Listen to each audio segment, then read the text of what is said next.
Okay, we're good to go. Do we have quorum? Yes. Okay. All right, good afternoon, everybody. I'll call this meeting to order at August 7th, 4:01 p.m. I'll read the land acknowledgement. The city of Thorold is situated on treaty land. This land is steeped in the rich history of the First Nations, such as the Hati-Wendaronk, the Haudenosaunee, and the Anishinaabe, including the Mississaugas of the Credit First Nation. There are many First Nations, Métis, and Inuit people from across Turtle Island that live and work in Niagara today. The city of Thorold stands with all Indigenous people, past and present, in promoting the wise stewardship of the lands on which we live. Okay, do we have any declarations of interest today? Nope. Okay. Can I get a mover and a seconder to adopt the agenda, please? Okay, Councillor Rose, Councillor D'Angela. All those in favor? Awesome, thank you. All right. Can I get a mover and seconder to adopt the minutes, please? Councillor DeRose, Councillor D'Angela, thank you. All those in favor? All right. Down to the correspondence. Okay, so we have PWCS 16-2024.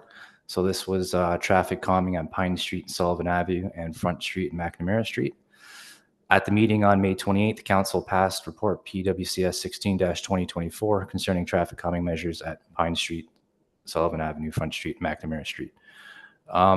Question for you, Mr. Dunsmore, what was in the report and what's going to be done? The report talked about the Pine Street report talked about that intersection of Pine and Sullivan. Right. And a lot of the work has been done at this point in time. As you guys should be able to see out there on Pine Street. Yes, sir. The one out on McNamara in front, we talked about putting that speed hump on the north side of McNamara to control Right. that traffic in there. Okay. Both of these reports have previously come through you guys. Yep. Yeah, I noticed the delineators looks good. A couple broken ones already, but yeah, we may have to before too long, we may have to revisit that because there's been some pushback by the bus company, Regional Transit, about that intersection. So we might have to come back and revisit that at some point. Okay, and they're just, Councillor D'Angelo, please go ahead. Yeah, I was just going to ask, was there any other feedback regarding that intersection? I know some people have talked to me about it and they're not quite agreeable to it, but I'm glad we just put it as at least temporary or movable. So if we're still having some issues, we can readjust, which is what sounds like Mr. Dunsmore is thinking about once we get further input from the public. Yeah, generally the input we've received so far, and I haven't heard everything that you've heard, but is that we made those corners a little too tight. And so some of the trucks and the buses specifically are having a difficult time getting around that corner. That's why they're knocking the barricades over. I will tell you our public works manager is not overly keen about it either, because he's worried that in the wintertime when we start plowing the snow in that area, it's going to also cause us some grief. So we are working with it. We are talking to the Transit Commission to evaluate options, and we'll probably come back and talk about this again at some point in time. Okay. Yeah. Councillor Droz, go ahead, sir. Yeah, through you, Chair. I've gotten some positive feedback, and I've also, my experience, I find it safer when I'm driving there. I don't know why, but the narrow lanes always does it. And anyway, so I speak in a positive tone about it, and people that have talked to me have been positive, just to add something to the conversation. Councillor DeAngelo, go ahead, please.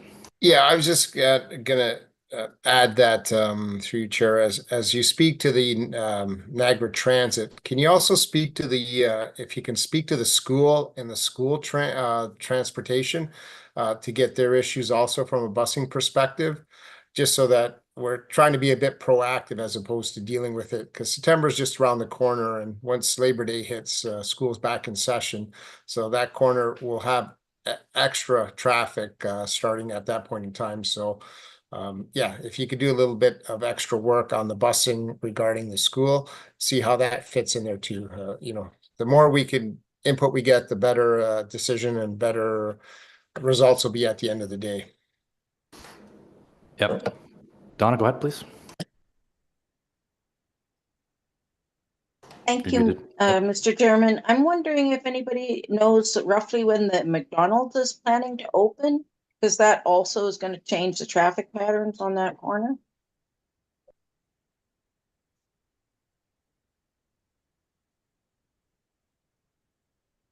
I don't think anybody has a real good understanding of their schedule, but I would suspect based on their progress, early next year would probably be when they start opening. Okay. Okay, thank you. And then obviously they have the school loading zone there as well. So the school buses, so it'd be good to get their input on how they think about it before the school year gets in. Okay. Mr. Dunsmore, go ahead. I think some of the feedback that Councilor DeAngelo was requesting is probably going to happen after Labor Day. When the schools go back in, I suspect we'll get quite a bit of feedback at that point in time. Okay. Yeah, I'll check it out when school gets back in, see how everything's going. And, you know, they're trying to get the kids out of there. Okay. Any other comments on this subject, guys? Okay. Thank you. All right. So committee recruitment. So I did see this City Hall newsletter come out, and look, there's some vacancies for some some committees. The Road Safety Committee currently has one at-large vacancy and is now open until August 26th. So if anyone knows anybody that's interested to join our committee, please let them know. Justin, do you have any comments on this one? Nothing to add other than that. Yep. Okay, awesome. Thank you. All right, let's get down to committee business here. So we have 7.11 Cleveland Street parking. So Councillor DeRose, I believe you wanted to talk about this before. So floor is yours. I'm sorry, Chair, can you repeat that last part? It broke out. Oh, yeah, no problem. So we're on 7.11, the Cleveland Street parking. I believe this is something that you wanted to talk about today. Yeah, I received some complaints about it's that new building close to the corner of Cleveland. I think it's 17, Chair. I think it was 17. Anyway, people are coming to the apartments to visit, and they're taking away all the residents' parking. And I don't know if someone can have a look at that from the city and just get an opinion. You know, they don't want no parking, but they don't want visitors from the apartment building parking in spots in front of their house because it's minimizing their options. So if someone can, I can give them the contact, or else if they can just take a ride out there and have a look and just see what any opinions would be appreciated from staff that do it on a daily basis. Mr. Simpson, go ahead. Thank you, Chair, and thank you to the committee for inviting me to the meeting.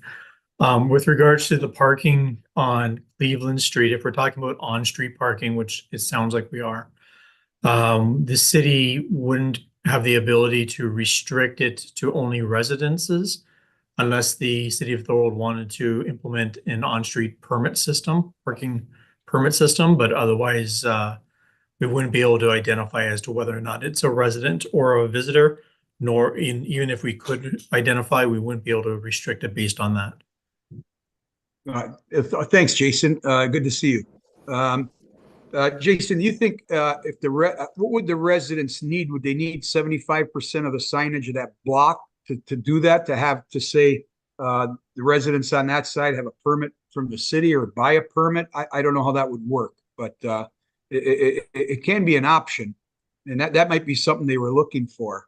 What's your opinion? Like, you know, I think they would probably want to pay a little bit for it. I don't know, but I can ask them. But that's if you agree. Thank you. So through your chair to Councillor DeRose, the City of Thorold does not currently have an on-street parking permit system in place. So it would be a brand new program that the city would have to consider. It would have to come to council for consideration. And staff would have to do some investigation as to what it would entail from an administrative and enforcement perspective. But it's not something we've done in the past. Thank you, Jason. Jason, is it like, do you know of any other local communities in the region of our 13 cities in the region? Do you know of any of them that are doing this? I'm not aware of any in the region. I know there are some larger municipalities like Toronto that have on-street parking permit systems, and I know there are others that are just not coming to mind, but I'm not aware of any within the region itself. Okay. Okay. I hate to give you guys stuff to do when you guys are overwhelmed and busy. Is it something you think would be worth, like in your professional opinion, which I will trust? What do you think? Should we look into it down the road? No timeline, just maybe Through your communicate. chair to Councillor DeRose, you may recall the city is undergoing a study right now for a parking master plan, and those are the types of recommendations that may come out of the study. So I would recommend holding tight until that study is complete, see what recommendations come from that. Okay, that sounds good to me. I know there's some other people that want to speak. And when is that going to be completed, Jason? Through you, Chair, sorry. That's my last question.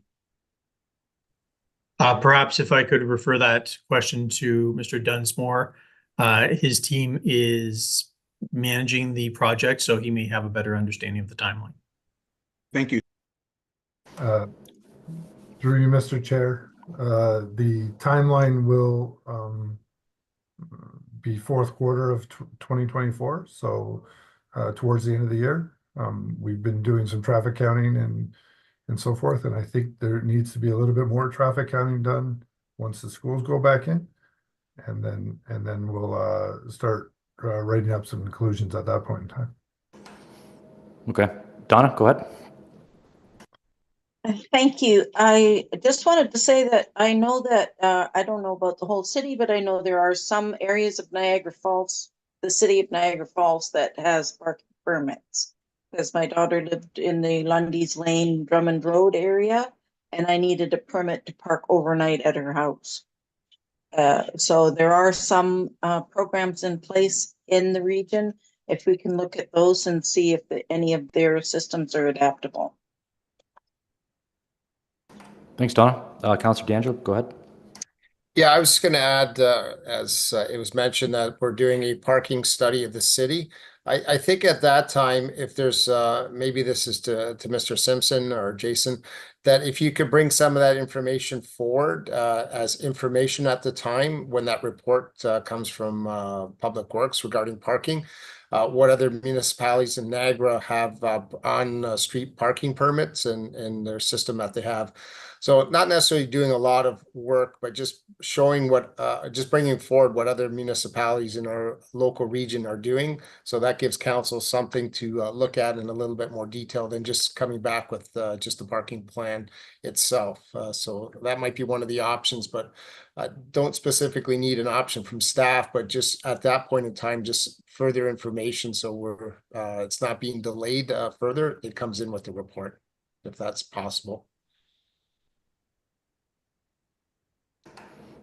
Okay, thanks, Councillor D'Angelo. Mr. Dunsmore, is that possible, or is that going to delay anything?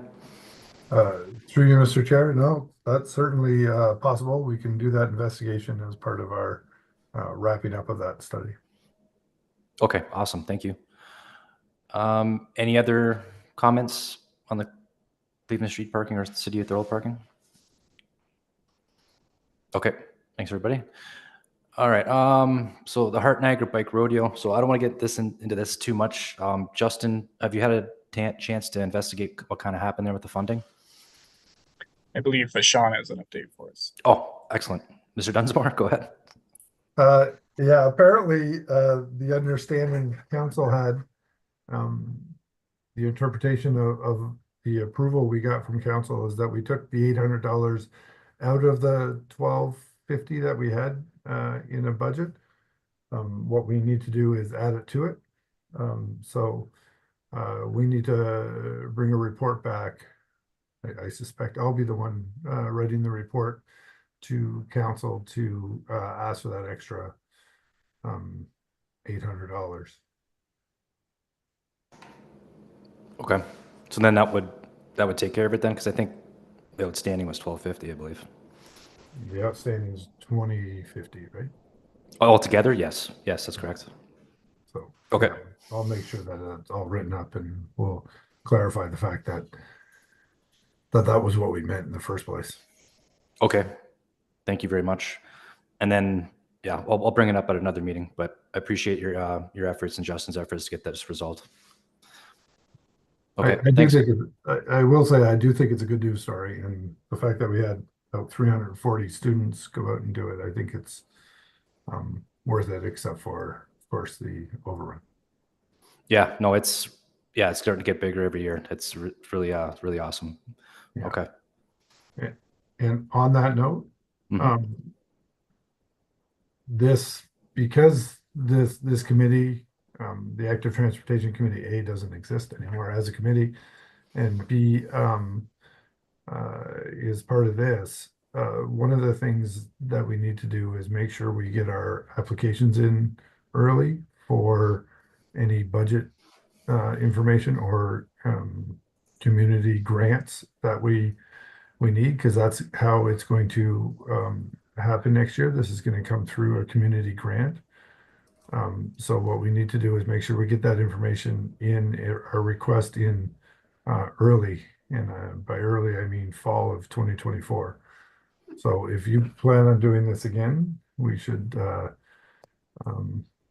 get stab at the number of kids we're planning on having and calculate how much we need. Okay. Yeah, that would be great. Councilor Gross, please go ahead. Yeah, through you, Chair. Thank you, Sean, because that's a great point. I did try to put a motion for, and I think October, if there's emergency things, you always have to look at emergency situations for budget overruns, but we're going to try to be a little stricter and cut it off in October, just so they have time to have it early. So just to keep that in mind. Thank you. Okay, thanks. So Mr. Dunsmore, do I need to do the application? Is this something I can work with you to figure out?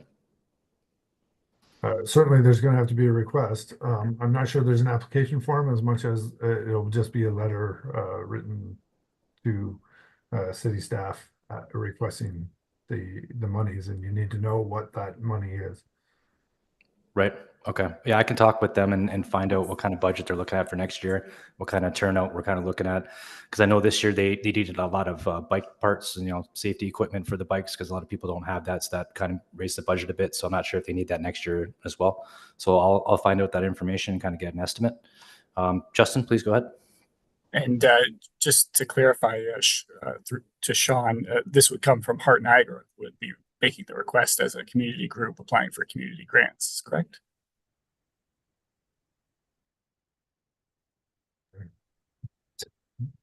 I guess it is a community event put on by Heart Niagara. That makes some sense to me.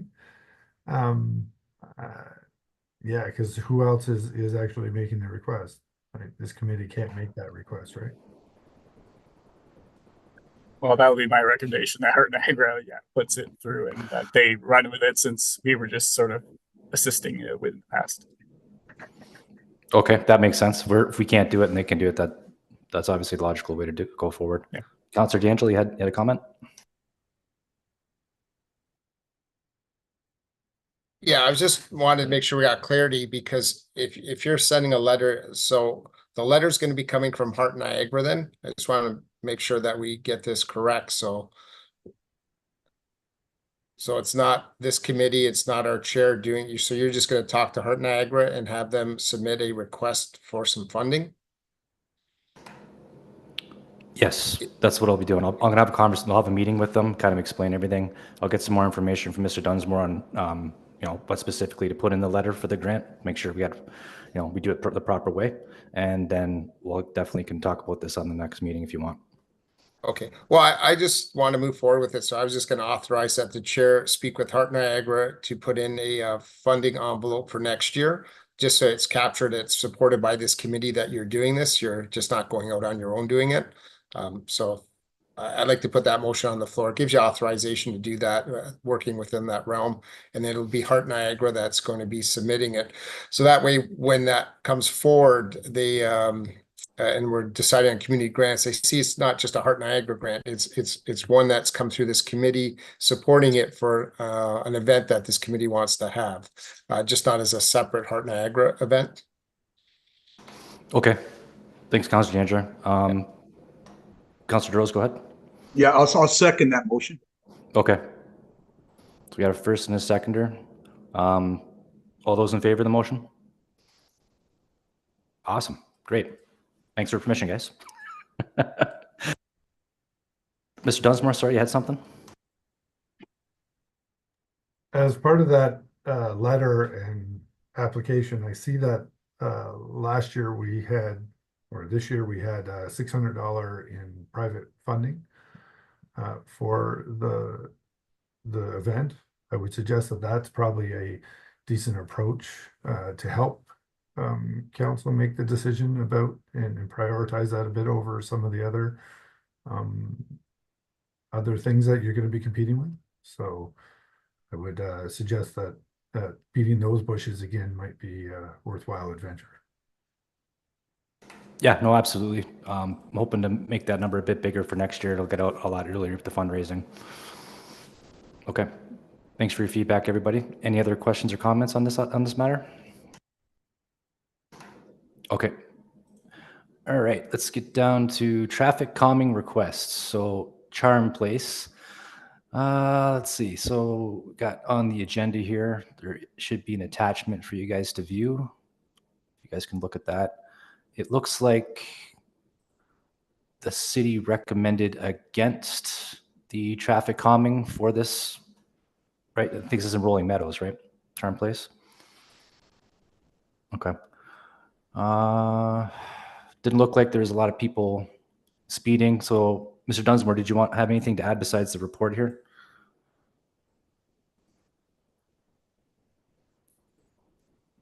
I'm going to defer to Hasan. Okay. I'm actually I have the report on my hand right now. Okay. Hasan is Jenny, gonna, Jenny, yeah. then.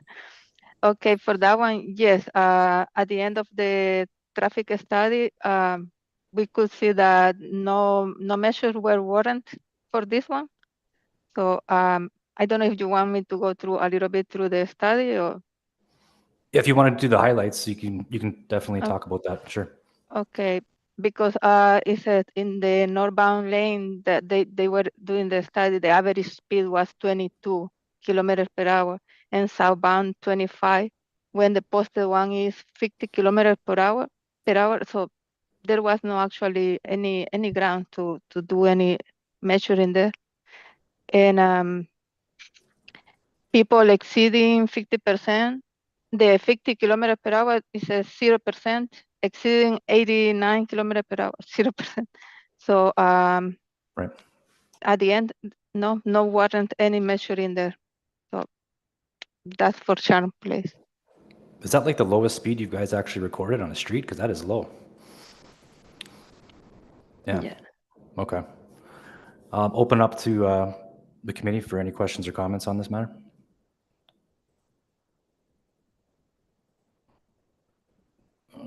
One second to fix my view here. There is a small road. Oh, it's just that little spot there? That's it. Yeah. Okay.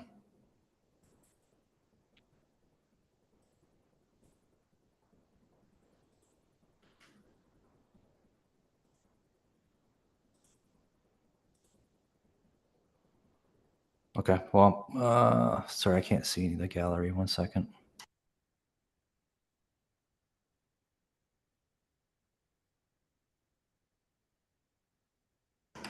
There we go.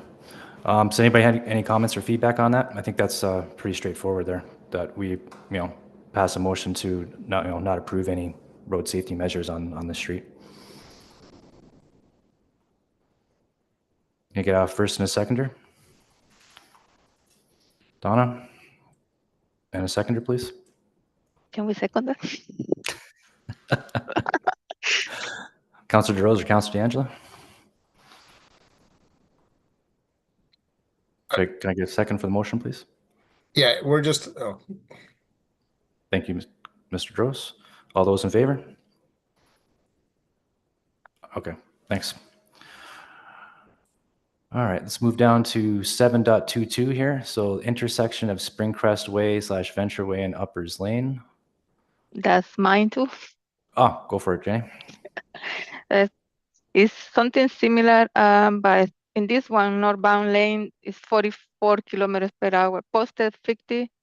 Southbound also 44 is the average speed.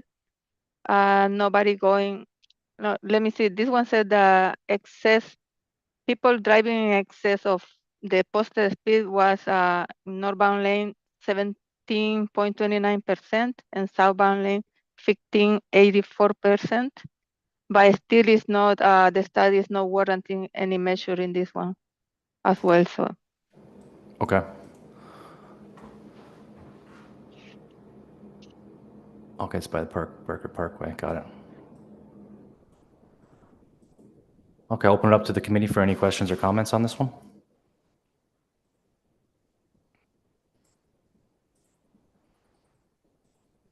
Okay, no questions or comments. Yeah, I mean, if they, not as dramatic as the last one, but this seems to be within the guidelines of the city here, and doesn't look like this would need any traffic safety measures as well. Anybody else have anything to add? Councilor Droz, please go ahead. Yeah, through you, Chair. Just a question to Sean. Sean, I recognize some of those names on there, so I know I'm going to probably get a call or a text or an email. Is there any recourse if the residents still aren't, they still feel they're not safe? I know sometimes watching cars go by, we exaggerate. Sometimes we can over exaggerate their speed. So that looks like, that could be the case here, but is there any recourse for them, Sean, or is it just like this is it for now and we go revisit it down the road? I don't know. Mr. Dunsmore? Through you, Mr. Chair, the reality of this is we take direction from you guys.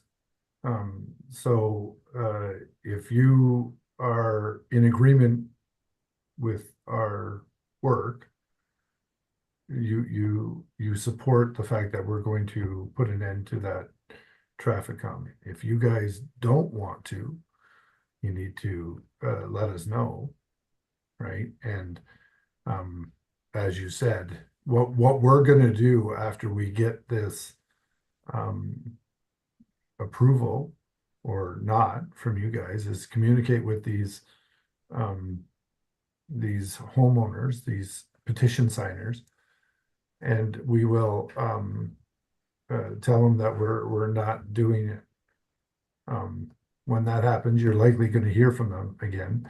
You could always bring it back up at this committee and expand that process. At the same time, the other option would be to go to council directly and have a council give us direction. But we really do take direction from you guys. Okay, Councilor D'Angelo, you had a question? Thank you, Sean. yeah, what I was going to suggest on this, we seem to be getting more and more of these, especially in the new subdivision of Rolling Meadows, especially as the roads are being built out. What my suggestion would be is maybe if we could do a bit of a study, because we had talked about reducing speed limits to 40 kilometers. And when I look at a road that has 8 houses on it, it's not really a road where you should be going fast on. So there's a lot of these little roads that are in that subdivision. Is this something maybe we could do a little bit of research and work on to see if that could be a piloted area of reducing speed to 40 kilometers on the interior roads, not the arterial roads, but the interior roads, to help it make it a little safer, because there's a lot of children out there. Like, that was one thought process. The other one is, I know streets put up children playing signs. Maybe that's something that we need to put potentially a bigger sign as you enter the Rolling Meadows area, that whole area is designated as an area where children play, and there's a lot of children out there. That could also potentially reduce speed. That's something I thought maybe if we could push this to Public Works. So this way it just doesn't die and say we're doing nothing, but we're looking at a different way of trying to mitigate the speed in that subdivision. Putting speed humps on every road is not the answer, but maybe reducing the speed might work, and then get some public feedback into that. So so this sort of answers Councillor DeRosa's question. It's not going to be just killed here, but it's going to be looked at maybe in a different way of trying to mitigate the speeding that's happening in these smaller streets. Just a suggestion, maybe other comments from other members. I think those are wonderful ideas. Being this like a new subdivision, and we've had multiple complaints on here. I mean, it seems like every time we're on here, there's one of the streets in question. I think, 40 kilometers an hour test pilot project in that area would be great, and I think that would alleviate a lot of the citizens' concerns. And I'm happy to hear some feedback from everybody else here as well.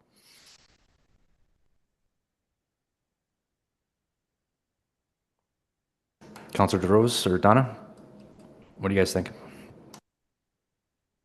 Well, I always, in these cases, I'll follow what Sean's, expertise on it. And, but also I agree with Henry, like, it's always something I wouldn't totally eliminate, but I would hold on the back burner.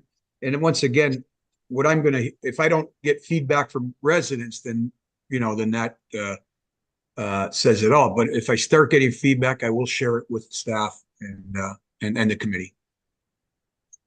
But yeah, it's kind of, yeah, I don't think you want to just shoot it down totally, but if there's nothing there, we can't keep digging for, numbers to change. Those are the numbers don't lie. And so I think I adhere to what Sean was saying about, because there's other places. I've got one I want to bring up when we have a discussion at the end tonight, Richmond Street. So you can almost do every street in Thorold. It's a dilemma of the day, and everybody's in a rush. And you won't believe the cars that are speeding in front of me or behind me on the 50 kilometer an hour on Beaver Dams. I drive down Beaver Dams every day, and it's just driving skills. People in a rush, not concerned for safety, and I always go back to if you're going 80 or over, your chances of survival if you get hit by a car are pretty slim to none. And, like Henry was saying, we can get it down to 40. And the thing is, not everybody's going to go 40, but at least their penalty will be a lot higher if they do get caught. Sean, is there any, I know, believe it or not, my wife is the safest, slowest driver. And unfortunately, she's from the Falls originally. So in the last 6 months, she's gotten 2 tickets in the Falls. Annoyingly, she was only going 62 in the last one. Just got a letter yesterday for $80. She thought it was me driving, but it was her. But anyway, Sean, is there any, I don't know, have you guys looked at any of those? I know it'd only be a few of them throughout the city, but I'm sure it's an option going forward. Correct? Through you, Mr. Chair. We certainly have looked at the 40 kilometer issue. We showed you the report from the city of St. Catharines about their 40 kilometer and how it didn't really affect much of a change. We are doing a pilot program right now out in Port Robinson East. So we're installing signs right now, and we're going to go out and do some traffic counting out there at some point in time. We could certainly do it on, like, I believe you, Councillor DeRose, has asked us to contemplate 40 kilometers on all city streets. And I'm not saying that that's a bad idea, but as I said in the St. Catharines study, they didn't see it really affect change. At the same time, City of St. Catharines is doing exactly that. They're putting 40 kilometers an hour on all their local streets. Anything collector, like Henry said, will stay as a 50-kilometer-an-hour road. So do you think we should get some more information on our pilot project and see kind of where that's going, and then maybe apply it to maybe Rolling Meadow subdivision as an example? That would certainly be my recommendation. Get some feedback from that pilot program once we get all those signs installed, because there's quite a few of them, and then contemplate what we would do moving forward on that front. Okay. And what kind of time frame are we looking at to maybe have that information available? I believe the signs are almost all installed. So what we could do is go out and do some traffic counting down in that area. Probably September-ish. Okay. So then we probably have that information for our next meeting, and we can talk about it then. Yeah, maybe. Okay. Councilor Droz, you had a question? Yeah, through you, Chair. Sean, just curious, how much does a new sign cost? And first question, second question, are you able to reuse the old sign on the exterior roads? A new sign, the sign itself costs about $80. If you have to put a new post in, it's more like 200. But we certainly try to put our signs up where we don't have to put posts in on a regular basis. As for reusing the sign, I don't have a good answer to that question. I don't know if we can just, because it really is just a sticker on top of the aluminum. I don't know if we ever actually just resurface it. I don't know how we recycle those things. Okay. Thank you. Okay. Hey, Vikram. Okay, so what I think we should do is, the traffic's still calming, is working. They're gonna have to finish the signs. Let's talk about this on the next meeting and see how we're at with that. And then maybe we can bring up this Rolling Meadow subdivision as well and see if we need to apply the measures there. Is everyone okay with that? Okay, awesome. Thank you. All right, let's go to, so we got 7.2.3. So this is Welland Street South and Portland Street. So I was having discussion with Joe, who lives out there, and he kind of was out there early in the morning, just having his coffee and just watching people, drive through the stop sign, drive through the stop sign, drive through the stop sign.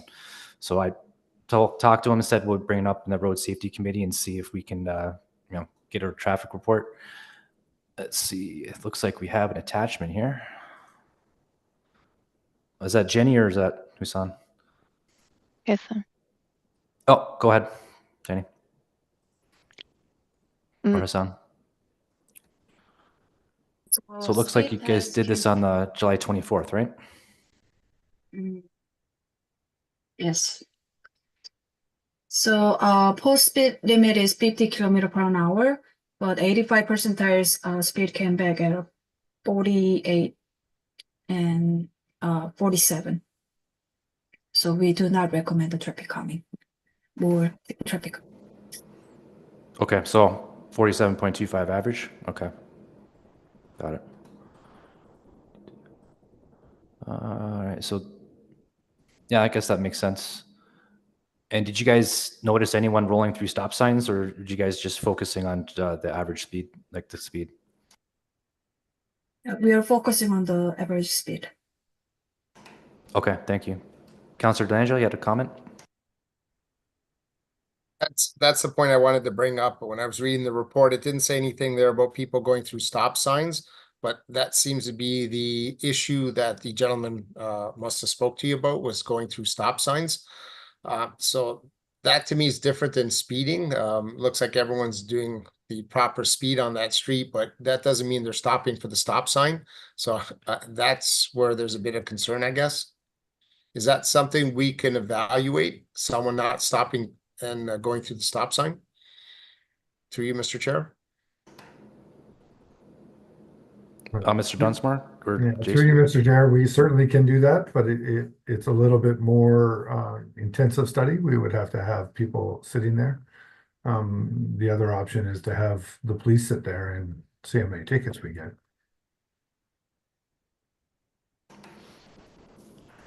So have you guys normally done this before? Where you guys just, okay, this complaint's about stop signs, so you just have someone sit there and then count how many people go through the stop sign for the day? Through you, Mr. Chair, yeah, we take that approach when we can't find a good way to answer the question any other way. So, Right. Yeah, we certainly do that for some of the pedestrian movements and stuff like that around the city. Mr. Simpson, go ahead. Thank you, Mr. Chair. In my experience, when we've had similar situations with constant complaints of going through stop signs or through crosswalks, stuff like that, we would notify the Niagara Regional Police, and if they're getting enough complaints, they'll typically send an officer out there to sit there for a while, and that tends to mitigate the issue, at least for the while anyway. Okay, and then who makes that request to have the police monitor that street? It's best that the request comes from the residents that are seeing it on a regular basis. That way they can identify exactly what time it's happening on a regular basis, as opposed to hearing it third party. Okay, Councillor Droz, go ahead, please. Yeah, through you, Chair. You know, the only problem with that is the officer would have to be would have to be hidden because the people are going to stop Lead Park, but you know, sometimes they're visible still. Sean and Jason, they're like, now with the cost of cameras, video surveillance, is that something the city can do on their own and just put one in a tree nearby? You know, I know we got them all around our property and they're pretty efficient. And that'd be probably the cheapest way of that, and have someone sitting out there, and then staff could review a film of certain times of day. I don't know, because and a lot of times those cameras just work when there's movement. So I don't know. It's just a thought, because there's so much technology now. Having a person there, if they're seen, the person's going to stop. See, having a policeman there, which is I love police presence. However, they're going to stop, but you know, it's when they're not there, when no one's there visibly. I'd like to see what the behavior of the driver is, but that's just a thought. If you could share feedback, I'd appreciate it.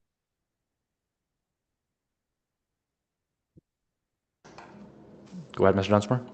Through you, Mr. Chair, certainly we could take innovative approaches like that. I believe the people that we use for most of our traffic counting actually have motion sensor cameras that could help us on that front, but we could certainly look into stuff like that and go from there. I think that'd be very, very interesting. Councillor DeAndrea, go ahead, please. Thank you. Yeah, I would concur that cameras would be better, because if you put any bodies near the intersection or any police cars, people are going to stop. So it's not going to be a true reflection. A camera on a post or pole probably be more effective. You're just using it for data collection, not necessarily ticket issuing. So as long as you do that, then you could get a better indication if the concerns of the residents locally there are actually valid ones, where people are actually going through there. It's probably the most cost-effective way of doing it. So I would agree I would support that idea. Thanks. Yeah, no, that's a very good idea, Councillor DeRose. And yeah, Councillor DeAngelo, I do think that's cost effective. There's no one sitting there. People are just going to do what they normally do anyway, and then we'll get a real idea and a real number. Mr. Dunsmore, if we did want to do something like this, if we got the cameras up, and then what would we do? Like a week-long study or 2-week-long study? What do you think would make sense here?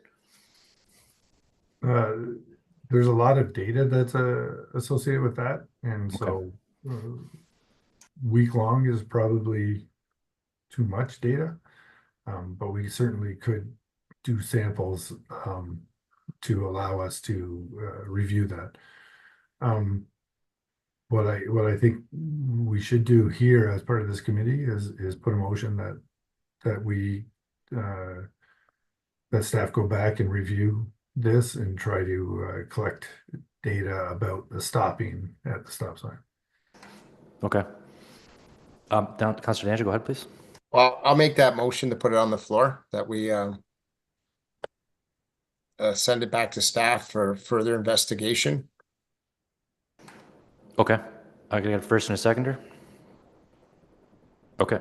Can I just add something? Yeah, go ahead, Councilor. Yeah, and Henry, I'm not trying to overstep, but in regards to the stop sign, not the speed, because the speeding we've concurred, not an issue. So you're talking about the stop sign, correct? Yeah, exactly. And Thank you. and if we could model and get this working, there's other stop signs that I know have come up in the past. So if we could get this working, then we could do some more test data elsewhere. And I agree with Sean also that you don't want to do it for a week long. Someone's got to go through and look at that film. So so that takes a lot of time too and effort. So you want to condense it and see if there's actual issues going on there. And then, like I said, if it's equipment that can be moved around, that makes it beneficial for elsewhere. Or if the consultant Absolutely. does that, or the firm that does that can do that also. Or yeah, so there's always a cost no matter what we do, but we're just trying to alleviate some of these concerns. And if we have some data, it's either going to tell us yay or nay. Similar to the speeding, we see that there's not an abundance of speeding, and you're always going to get a poor driver here and there that are going to be on that anomaly list of going way too fast. But the bulk of the people are following what's the recommended speed limit. Okay. All those in favor of the motion? Awesome. Okay, thanks, guys. I have to run. I got some stuff I got to get to do here. Vikram, are you okay with taking over?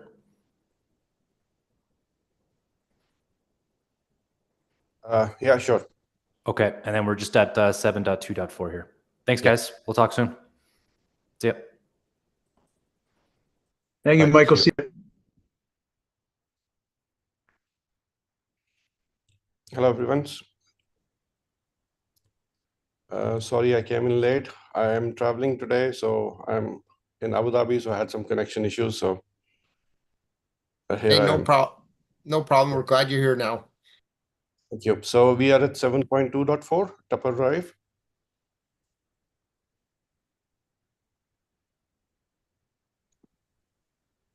Tupper. Is this the one that the area of the concern? Is this where we're going, Justin? Yes, we're on Tupper Drive. If staff want to give an overview of this. Okay. So the area of concern is Tupper Drive from the intersection of Tupper Drive and Sullivan to the intersection of Tupper Drive and St. David's Road. The issue which has come forward is, in spite of existing traffic calming measures, three-way stop, there is serious concern about the excess speed and disregard of traffic signs. Speeding cars coming from the hill from St. David's Road have poor visibility. There have been witnesses having near misses and one involving a small child. Last month, there was a parked car that was hit by a speeding car coming up the road. And these signees are waiting for next steps from the committee.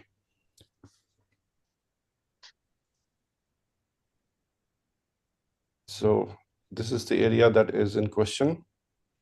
Yeah, this is area of the question, and we conduct the always stop assessment and the speed test. And speed test, 85% was actually trying. Okay, so they're just going marginally over the speed limit, and then the speed limit, if you can go up, there's definitely a change of the speed limit. 85% are actually driving around 50 km/h, which On a is 40 kilometer full per hour. speed. And we also did the always stop assessment, which is not warranted for the always stop. So steps are not recommending additional traffic coming. So do we have any input to the complaint that was lodged? Well,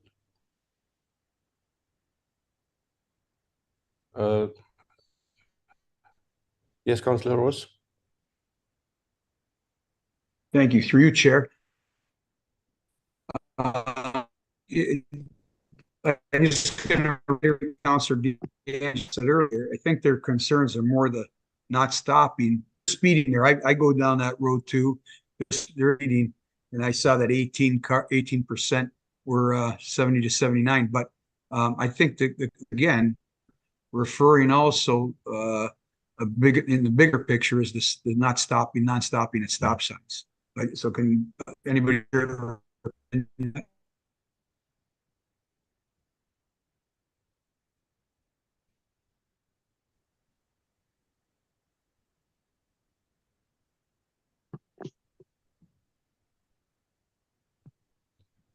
So the calming measures are already there in place, and still we see an excess of speeding, right?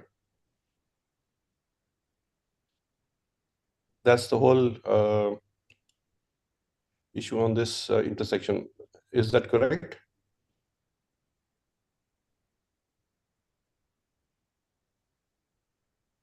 D'Angelo has his hand up. Yes, Councillor. Yeah, I was just gonna say, it seems like there's a lot of people speeding on this street. Like, I'm looking at these locations. There's between 50 and 59, there's 319 cars, 61 between 60 and 69, another 18 from 70 to 79. So I don't know why they're speeding at such a short length of road again, that to get up to that speed, they must be missing the stop sign, like Councillor DeRose said. So I think my thing is, I think you're gonna have to do a little bit more work on the stop sign. And I know just recently, or probably last year or so, that there is a crossing guard there regarding during school hours, which helps slow the traffic down. But yeah, it seems to be excessive speeding on that road for whatever reason. Can't really put my finger on why. But I don't think the stop sign at McClure, Renfrew, and Tupper is going to slow anything down, because they're coming off you're gonna have two stop signs within a very short span. I don't know if that's going to stop people, or it's just going to force them to go faster because they're trying to make up time. Thank you, Councillor. Anybody else have an idea of what's happening in this area? Would like to share? And why it's happening? Like the councillor said, there are already stop signs there. Still people are speeding through this area. Anything of particular interest in this area? Mr. Sean? Through you, Mr. Chair. I think one of the big problems that we've seen in the area is that there's a lot of cars that use Tupper as a shortcut from the West Community or Confederation over to the highway. And so it's not local traffic. And so like everybody has said, they want to get through there as quickly as possible. That's why they're taking the shortcut. And we've had other traffic calming complaints about this road for quite a while. So we certainly have been trying to solve some of it. And one of the things we've just recently finished up is a study at the intersection of Richmond and Tupper, which we're planning on putting an all-way stop in at that intersection as well, to maybe help control some of those people coming through there at Mach 2.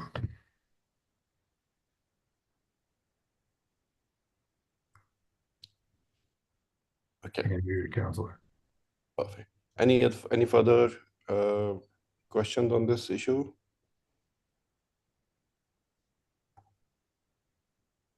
I guess do you want, I guess from a committee standpoint, maybe we'll just put this on hold until we see what affects the stop sign at Tupper and Richmond. You said Tupper Richmond Street, as soon as the bottom of the overpass. Is that Yeah. So I think it might be wise just to table this for now and see what impact that has before we start with other mitigating measures. Hopefully, that will slow traffic down. Thoughts by Okay. the committee?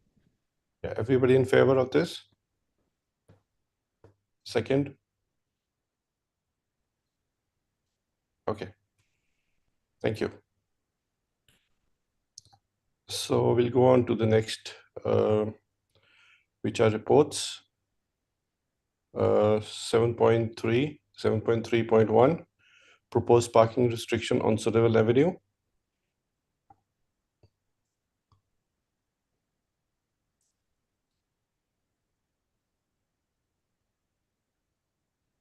Okay, so we have recommendations of approved implementing parkings on street restriction on north side of Sullivan Avenue between Renfrew Drive and Collier Road South, and approved implementing parking on street restrictions on east side of Pamela Drive, and approve implementing parking on street restrictions on east side of Florence Drive, and that Schedule B of traffic bylaw number 150-2012 be amended to reflect these new restrictions. Facts are that staff have received numerous concerns about parking issues on Sullivan Avenue and adjacent streets near Our Lady of the Holy Rosary Elementary School during school events, traffic congestion and vehicles stopping, failing to stop, blocking areas, posing a danger to the traveling public. The fire department has also expressed concerns regarding the inability to maneuver down that street. Engineering staff recommend implementing on-street parking restrictions. There are some budgetary restrictions here. Mr. Sean, if you could spread a light on that. Through you, Mr. Chair, I don't know if you can completely tell from the drawing, but we're putting the parking restrictions on the north side of Sullivan from Collier all the way to Renfrew, and then on the east side of Lawrence and Pamela for the entire street. This really did come from a complaint from one of the local residents, specifically related to times when the school is having a performance or having an event. Unfortunately, they were asking for it just to be a parking restriction during those events. Unfortunately, that had us bring up the conversation to the fire department, and the fire department expressed concerns about the fact that the roads are too narrow to get a fire truck down when cars are parked on both sides. That's why we're implementing this parking restriction. Okay. Any views on this?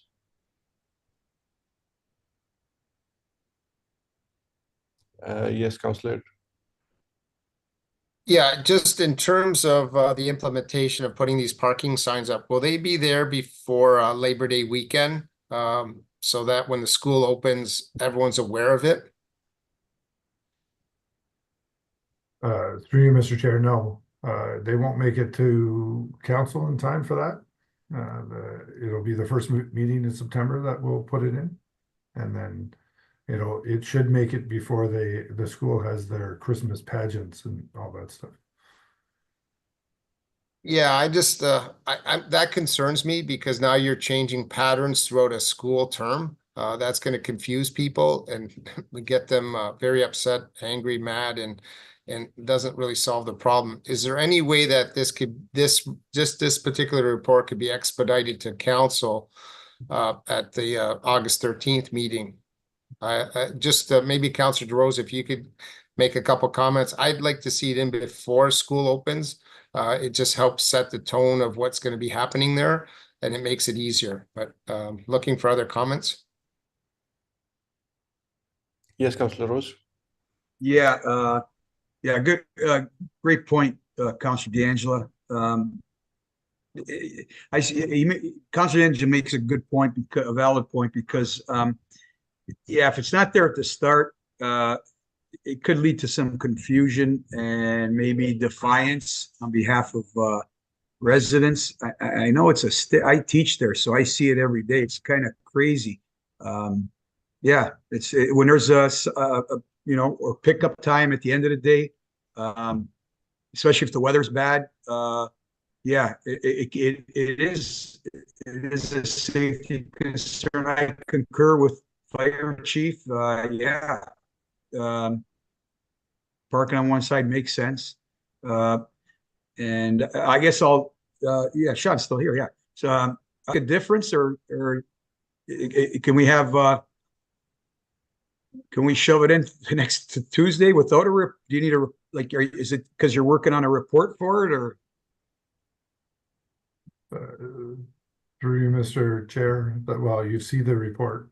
That's the report that would be going to council. So it's just got to get brought forward to council. Is That's there any way to slide it in by tomorrow? That's a better question for Justin than it is for me. Hey, Justin. That'll have to be approved by the CAO and the clerk. We can bring it to their attention. Okay, so will the committee reach out to them, or do you want one of us personally to reach out to them? Or? I can let them know tomorrow that the committee is interested in bringing this forward right away. Yeah, just because I think what Councillor D'Angelo said is valid. Better to start first day, and I think it's a good direction to go. Thank you.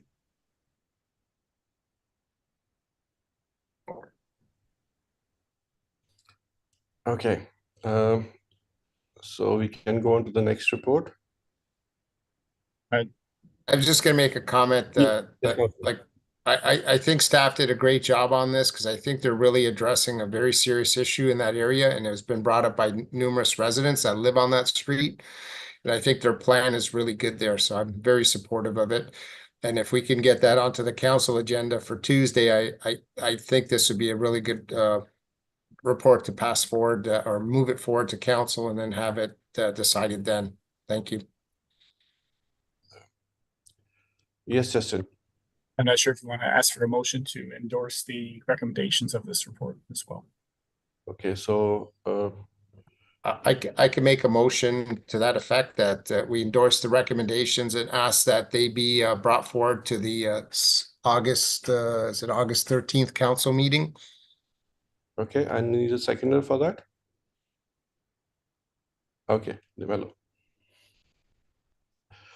Okay, so the motions is passed. We can go on to the next one. The next report, please.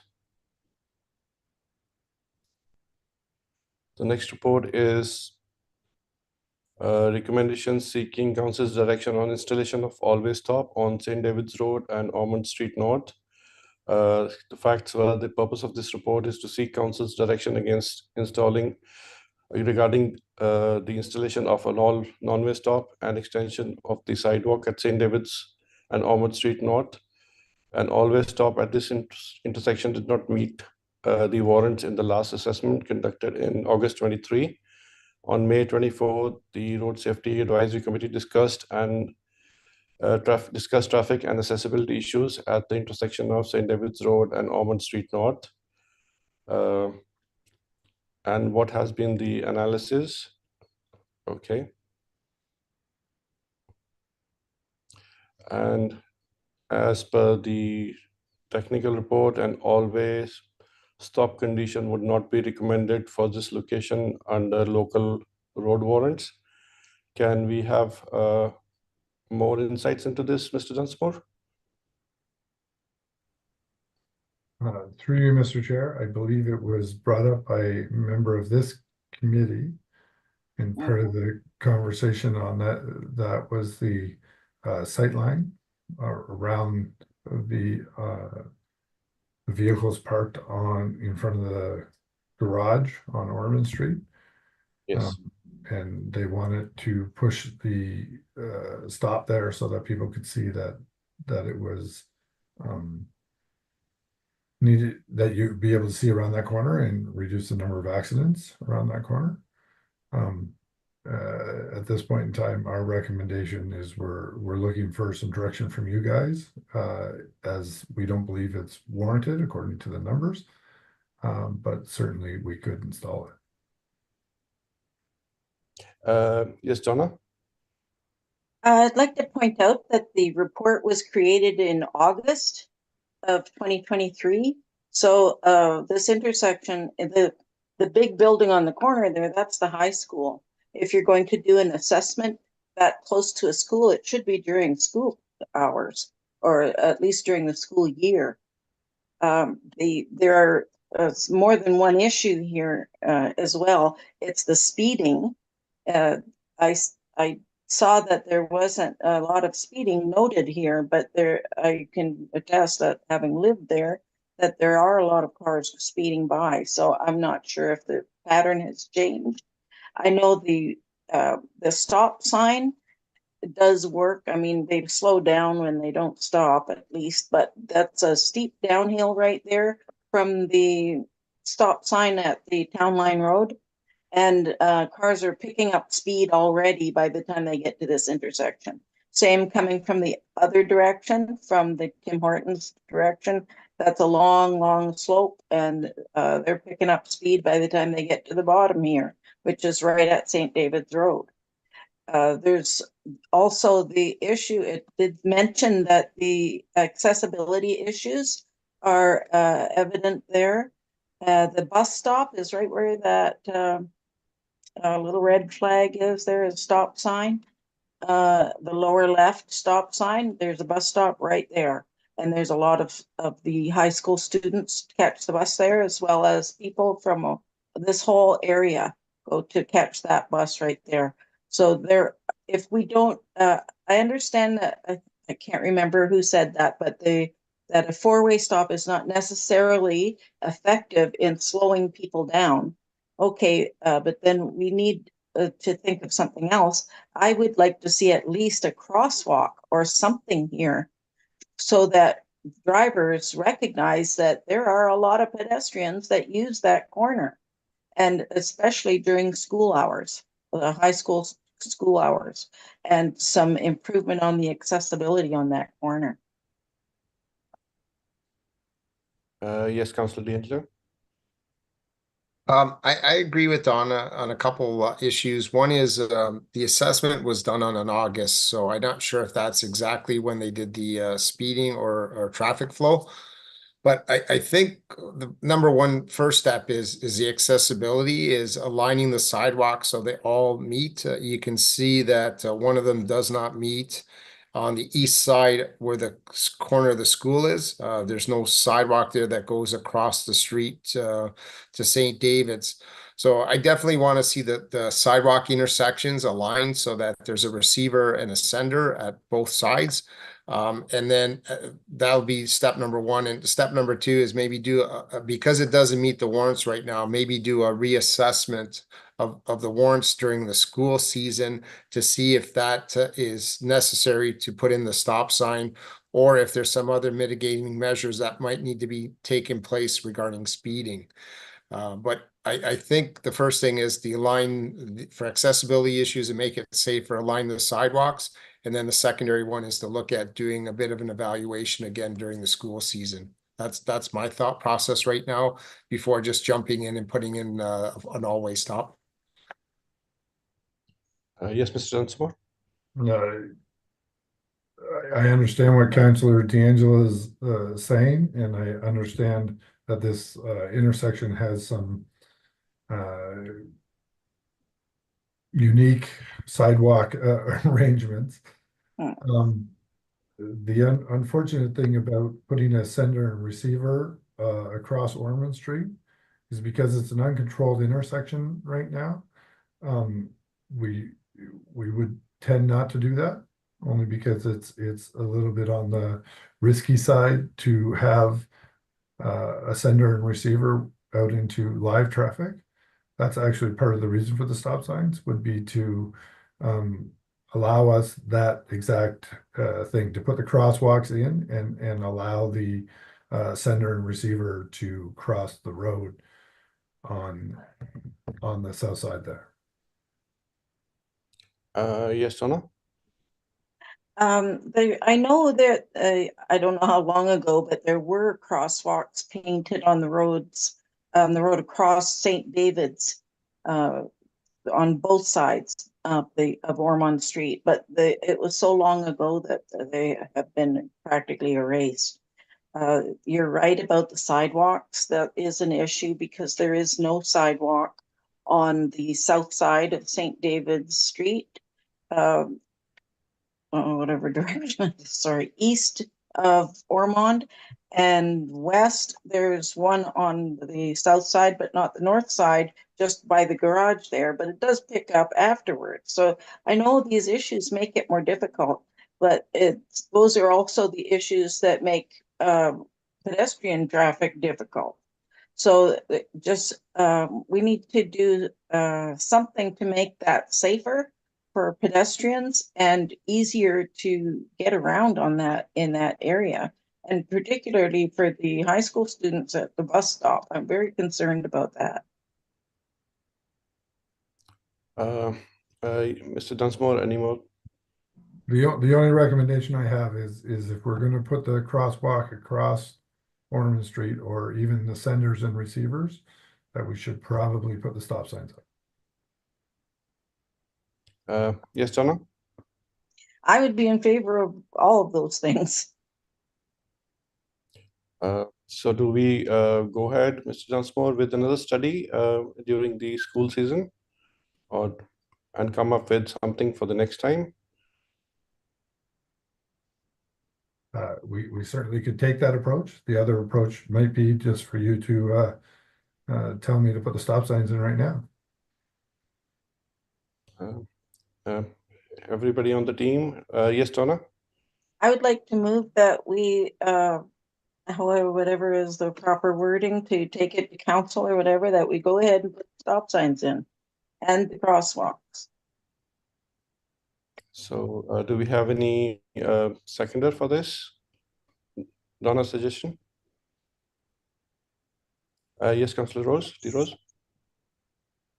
Okay, so Before I second that, can I hear other feedback from others just to see if that's a great idea, Donna? I just, just to get some feedback from other members, please. I've been in this cross section before. The vehicles in the garage definitely to me are one place where I definitely can't see vehicles coming down that side of the road. That's been a problem that I have faced in a sedan. Not that you could have a problem in a truck. So yes, definitely kind of a stop sign on that part of the slope would be helpful. That's what I've seen driving there myself. So definitely a stop sign there would be beneficial. Yes, Councillor Diana? Yeah. In terms of walking across the street, I thought on the south side of St. David's, that sidewalk goes up the hill, does it not? Yes, it does. Okay. So, and then if we do put a four-way stop there, are we gonna have a pedestrian crosswalk there? Or is it just gonna be the stop sign and that's all we're relying for people crossing the street? Yes, Mr. Dunsmore? Usually we would put a stop sign in a situation like that. The pedestrian crosswalks are usually we usually do those mid-block instead, so right in front of the school instead of at this location. We don't Yes, usually put the crosswalks at the intersections like that, like the pedestrian crossovers at the intersection. We can.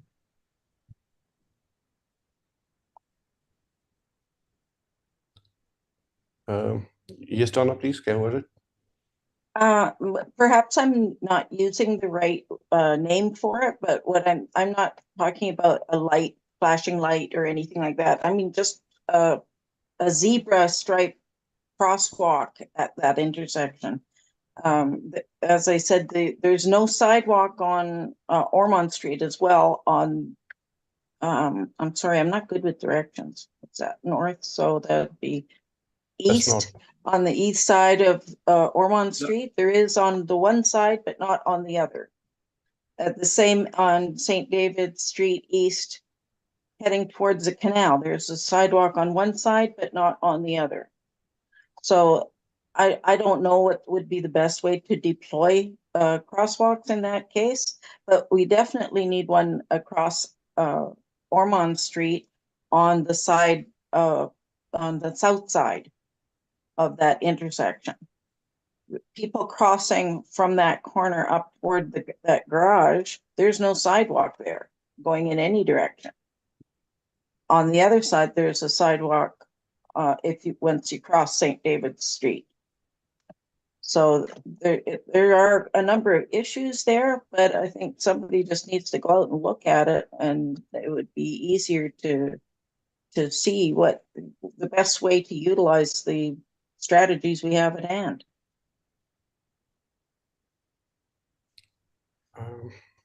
Yes, Mr. Dunsmore, any insight to that? Through you, Mr. Chair, we agree that there's a deficiency in some of the sidewalks there, and Ormond Street being a arterial road, and I would argue that St. David's East is more of a local road as it comes across the high school. The policies for the city is that there should be sidewalks on both sides of the arterial and only on one side of the local roads. That being said, there's no reason we couldn't put them every direction. The sidewalk on the south side of St. David's on the west side of Ormond, so down in the bottom left corner of the drawing, that sidewalk is relatively new. It was put in at the request of some of the teachers at the high school. Unfortunately, we ran out of money before we got to the north side and was able to continue it along the north side. But we can certainly do that and make that a priority. And then the St. David's East, where there's no sidewalk right now, I would suggest that according to city policy, we wouldn't necessarily highlight that as an area for a sidewalk, but again, depending on budget and money, we could certainly make that happen if that's the request of this committee and or council. Yes, Councillor D'Angelo. Yeah, I don't think a sidewalk on the south side of St. David's, right by the school there, that's like a very hilly location, so it'd be very difficult to get a sidewalk there.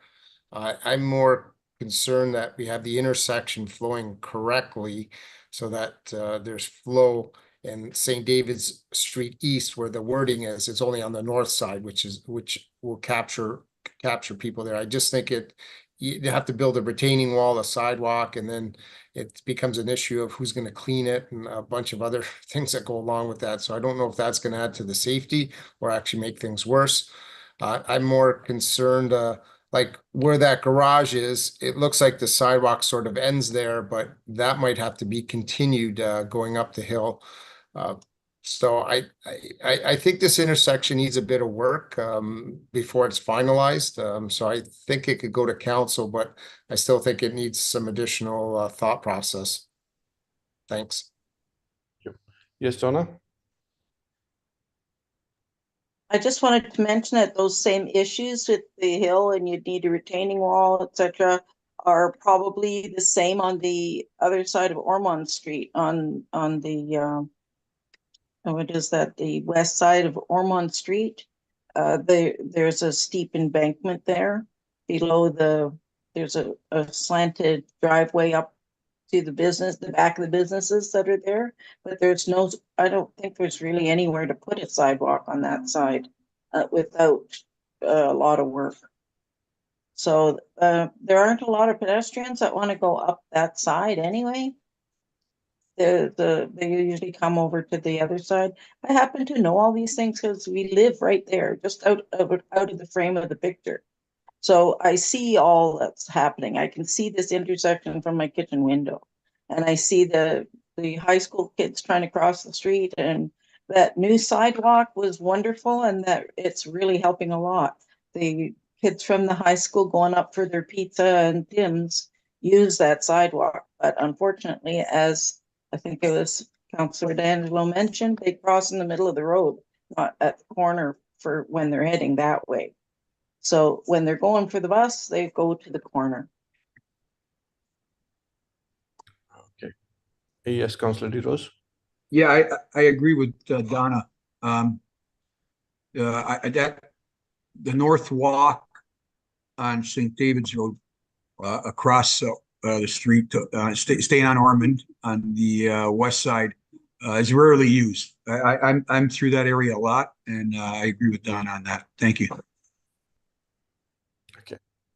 So, what is the suggestion of the committee regarding this? Do we go ahead for the Mr. Dunsmore for the always stop as of now, or do we need further study on this area? I believe you have a motion on the floor, as a matter of fact. Okay. Justin? So yes, right now, the committee recommends staff go ahead with installing the always stop signs and crosswalk. That's what Okay, it's so set up right now. And but Donna is motioning that, and we'll need a seconder. Councillor DeRose? Okay. Yeah, I'll second it. So we have a mover and a seconder. Justin? Yeah, we just need to vote on it now. So, all in favor? Okay, motion is passed. Okay, we can go on to the next report now.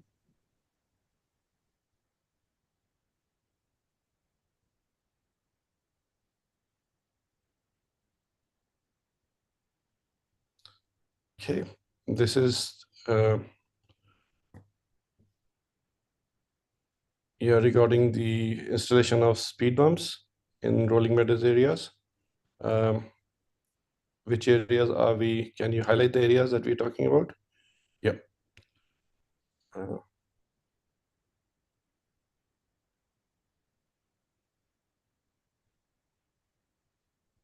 Just a second.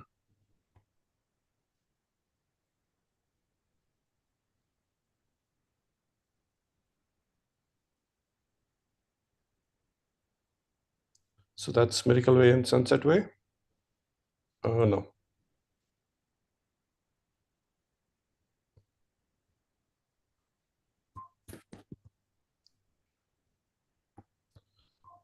So that's traffic calming, Miracle Way and Sunset Way in Rolling Meadows.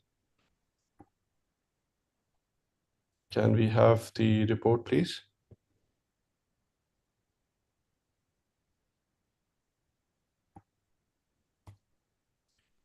Recommendation that seeks council direction on installation of an always stop at Homestead Way and Autumn Avenue, and speed bumps at Sunset Way and Venture Way. I had put this forward in May 24 with some local residents that there should be some speed calming issues, traffic calming issues in that area. The purpose of this report was to seek council's direction regarding the installation of an always stop at Homestead Way and Autumn Avenue and installation of speed bumps at Sunset Way and Venture Way. And always stop at this intersection did not meet the warrants in assessment conducted in May 24. Assessment results are always stops would not be recommended for this location under local road warrants. Installation of speed bumps on both Sunset Way and Venture Way also did not meet the warrants of the speed study conducted in May 24. The assessment rules are that 85% speed in both roads is less than 10 kilometers per hour over the speed limit. Okay, and the analysis, can we go up a little bit, please, on the analysis?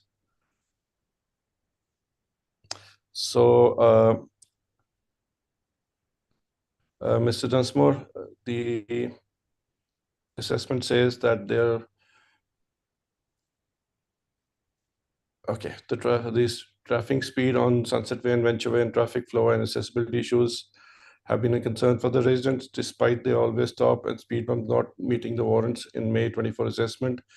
The persistent issues faced by the residents and pedestrians necessitate the council's directions.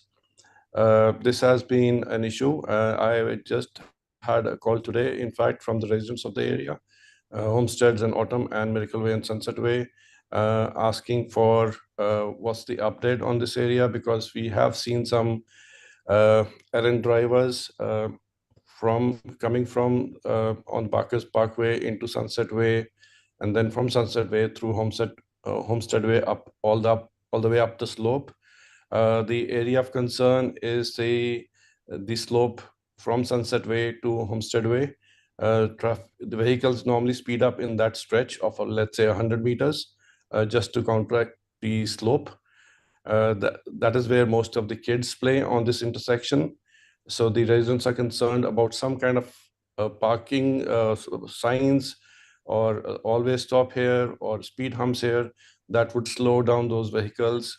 And at the same time, the residents of Sunset Way out here, there's a stop sign here, but because of the slope, most of the vehicles roll down the slope and disregard the stop sign there and meet on to Sunset Way directly. So this is the concern of the residents as of now. Still, we have incidents of people recording the violations on their home cameras and putting it up on the Rolling Meadows group. So especially for speed bumps here, Mr. Dunsmore, any insight to this as to how should we go ahead regarding the complaints, and at the same time, be in line with the investigation done by the department?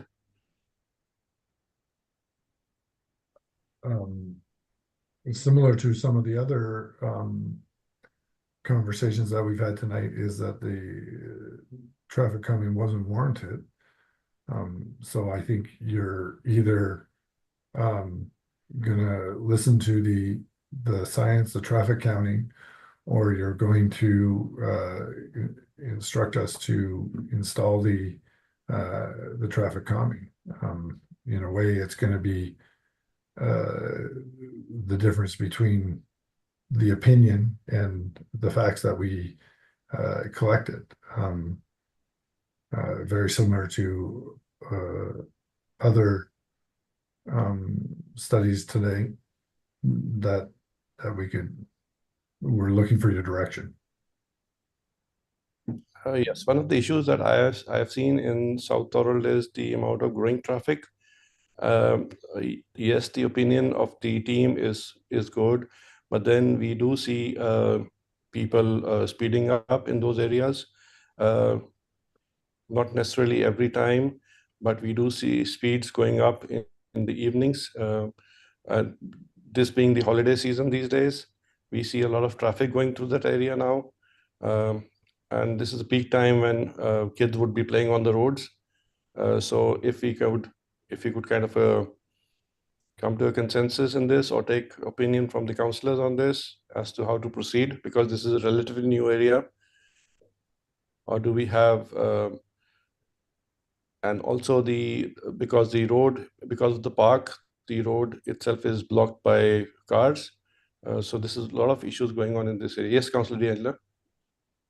Yeah, Vikram, I think I spoke a little earlier about this because there was some additional work that they wanted some additional traffic calming measures.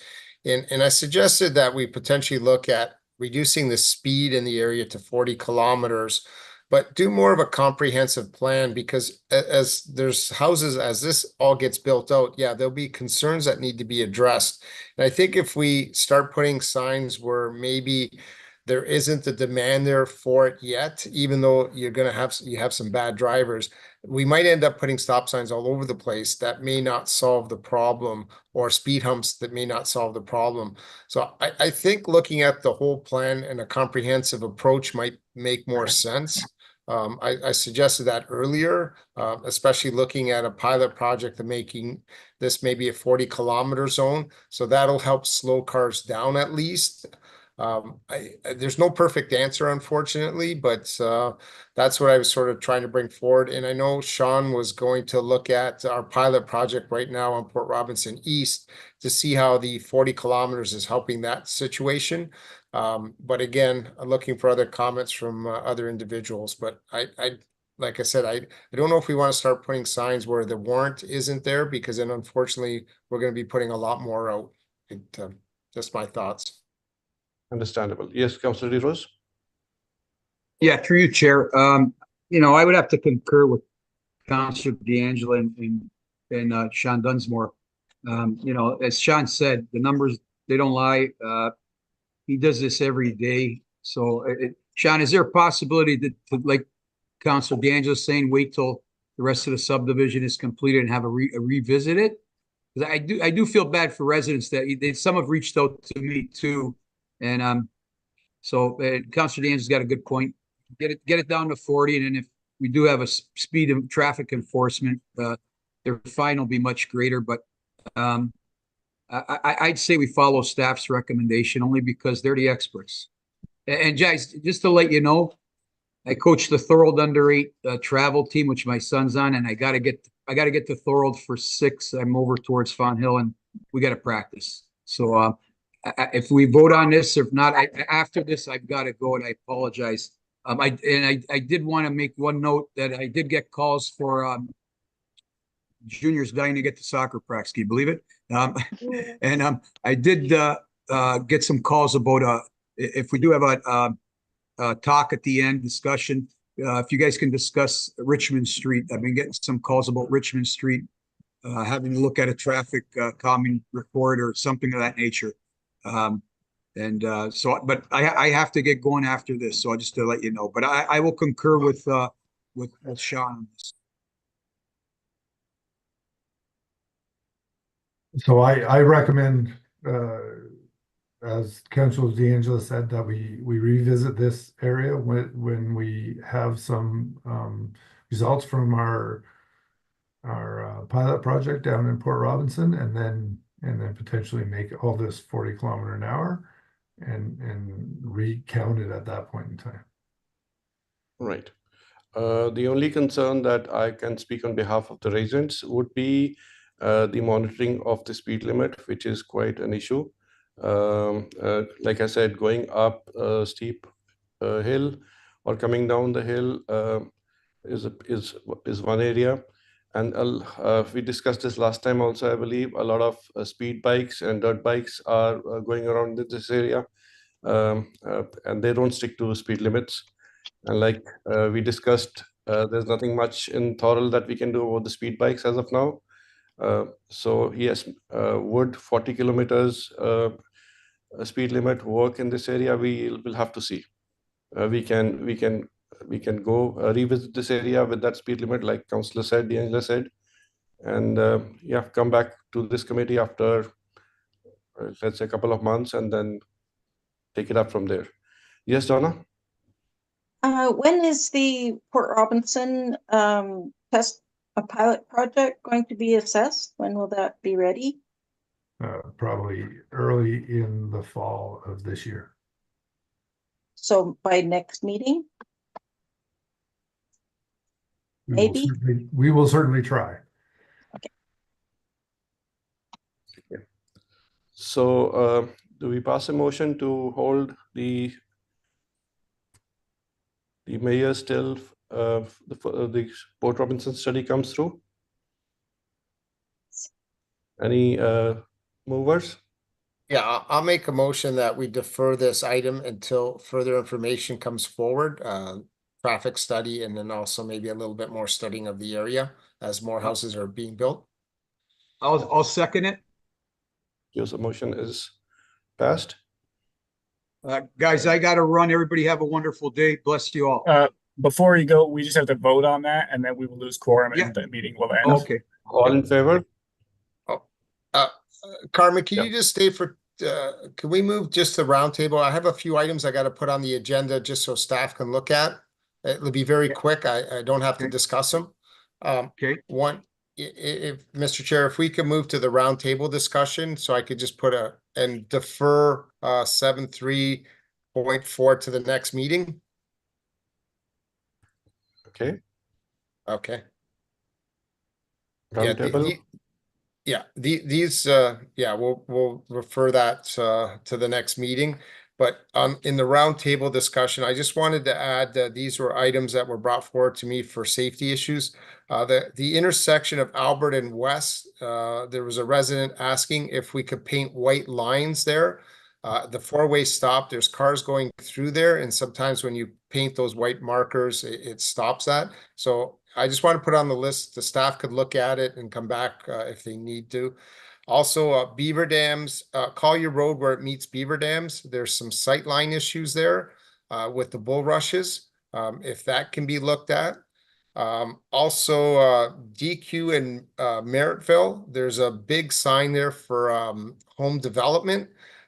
Also providing some sightline issue problems when you're driving on DQ, you're looking south on Merrittville. There's a big sign there. If we can look into that, why it's there and it's causing sightline issues. And then the other one was on Clara Street by the railway tracks. There's a stop sign located on the X sign of the railway tracks. I don't know if you're allowed to put two signs on one post. There's a stop sign and a crossing sign. Again, a resident asked me if that's something that you can do. So those are just 4 items I just want to refer to staff to look at. Then again, I don't need an answer right now. Yes, Mr. Dunstable. When you have items like that, which are just maintenance items, please just forward them to us. We'll take care of them as quickly as we can. Yeah, actually, they just came to me probably about a week and a half ago, so that's why I just left them for this meeting. If they were going to be 2 months, I would have forwarded them sooner. But yeah, I just wanted to bring them here at this point in time. Yeah. And then the only last other quick question was the temporary speed signs that are movable ones. Have they been implemented or deployed? I have to look into that for you. I can Okay. certainly send you an email about that. I don't know where they are. Okay. Yeah. Okay. Yeah, Right. that's all I had. Thank you, Carmen, for staying for a few more minutes so I could throw that on the agenda. And how can we deal, I've got to run, but how can we deal with the Richmond thing? Should we just defer it till next meeting or Sean, what's your suggestion? What, do you want us to count Richmond, do speed study? If we can, because I drive down there every day and it can be tumultuous at times. Whereabouts would you like? I think from Pine, the people that reached out to me live between Pine and Richmond Street School. So that's the main strip there. Okay, do you From want me to? Pine and Richmond to anywhere near that crosswalk, the new crosswalk at the school. Okay, we can do that. Parkdale. I think it's Parkdale. Yeah, No, we'll it's do not those counts. Parkdale. It's I forget. Park Lane. Park Lane. Yes. Okay, I got to run, guys. Bless you all. Okay. Okay. Thanks, everybody. Thank you. Oh, Sean, do we got to vote on that or? No, I'll get no, you to I'll look just- at? we'll just do the counting. It'll be fine. Okay. Thank you so much. Yep. Thank you.